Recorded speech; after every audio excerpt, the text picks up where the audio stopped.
ভালো কাজে দিলে সফলতা ভালোই আসে বন্ধুরা, সবই ভাগ্য। গেলাম 8:30টায় মাদ্রাসায়, যাত্রাবাড়ির ছেলেকে মাদ্রাসা থেকে আনতে। আসার সময় দেখি ভ্যান বুথে দাঁড়িয়ে আছে একটা ছেলে। বললাম কি ভাই কত? বলে 10 টাকা হালি। আমি কি আর লোভ সামলাতে পারি? আসলে বিকাশের টাকা উঠে ফেললাম। উঠে 110 টাকার কতগুলো কলা নিয়ে আসলাম। এখন আপনাদের বলেন কেমন হয়েছে আমার কলাগুলো? 110 টাকার কত? 1 ফানা, 2 ফানা, 3 ফানা, 4 ফানা, 5 ফানা, 110 টাকার কলা।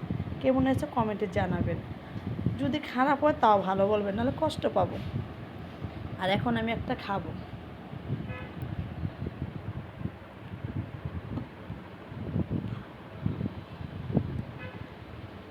হাতে মোবাইল কী করুন, কে ভিডিও করে দেয় না, আমারটা আমি করি।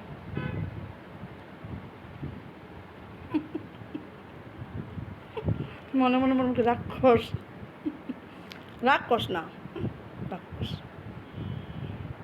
সারাদিনও ভাত খাই নাই।